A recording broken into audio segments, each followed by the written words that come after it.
Chapitre 2. Ernande. À travers les bois rétifs, Cliff avançait sans un mot. Le vent faisait craquer les branches, et les ombres semblaient l'observer. Après des heures de marche, Cliff aperçut enfin la sortie de cette forêt enchantée. La nuit tombait, et la pluie frappait les chemins du nord.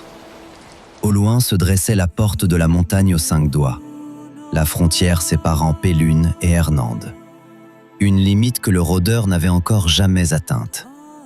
Sous les regards des gardes, Cliff descendit de son cheval.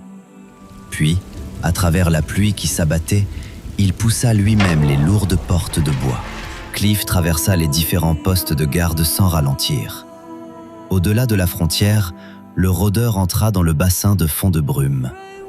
Puis soudain, la lune fendit le ciel noir. Près du terrain d'entraînement des gardes calfadéens, Cliff trouva enfin un peu d'hospitalité, contre quelques pièces d'argent. Et après cette longue route, un repas chaud l'attendait enfin. Après cela, notre ami rôdeur trouva enfin un lit dans un coin de la pièce. Pourtant simple, mais il semblait plus accueillant que n'importe quel palais. Pendant la nuit, la pluie avait cessé. À son réveil, les premiers rayons du soleil frappaient déjà les terres verdoyantes d'Ernande. Depuis les hauteurs, Cliff pouvait admirer les immenses montagnes entourant Calfad, ainsi que les bois rétifs, cette immense forêt magique qu'il avait laissée derrière lui. Après quelques préparatifs, le rôdeur rassembla son matériel et remonta en selle.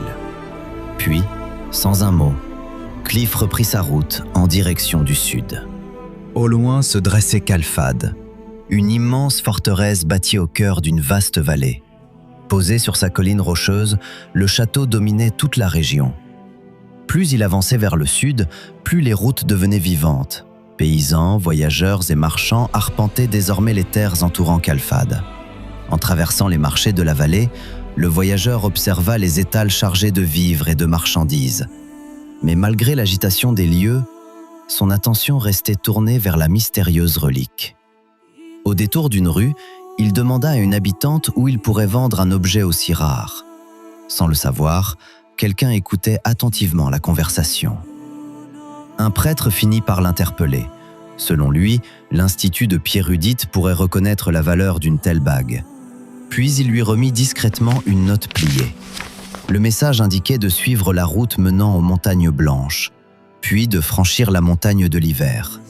D'après le prêtre, ce passage conduisait directement à l'Institut.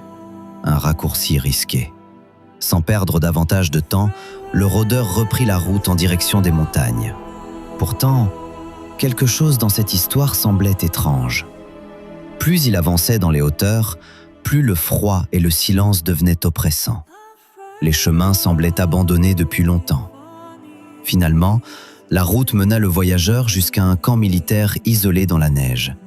Et à la vue des soldats, il comprit aussitôt que ça n'allait pas être de tout repos.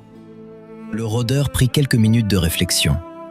Devait-il vraiment traverser les montagnes ou abandonner cette route avant qu'il ne soit trop tard? Après avoir pris sa décision, Cliff se sépara de son cheval afin de poursuivre seul. Sous cette neige épaisse, la traversée devenait bien trop dangereuse pour sa monture. Peu à peu, le voyageur commença à gravir les sentiers des montagnes blanches. Falaises étroites, roches glacées et passages escarpés. Chaque pas pouvait désormais lui coûter la vie.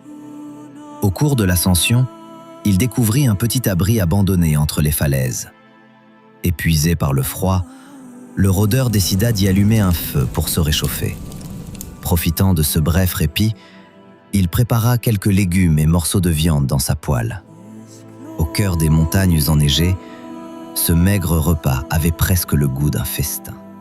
Le rôdeur reprit finalement sa route, le ventre désormais rempli après cette courte halte. Le froid mordant continuait pourtant de ralentir chacun de ses pas.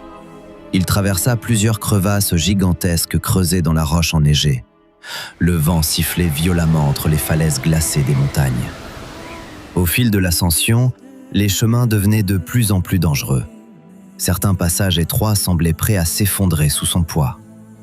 Après plusieurs heures de marche, il atteignit enfin la montagne de l'hiver. Depuis les hauteurs, une immense tour apparaissait au loin, dominant tout l'horizon enneigé.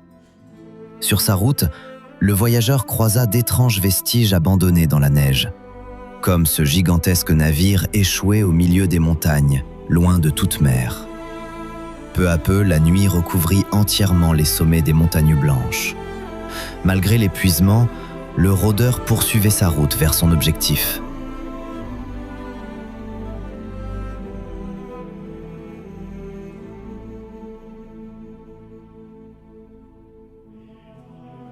Après ce long et périlleux périple à travers les montagnes, Cliff atteignait finalement sa destination. Un soulagement qui ne sera que de courte durée.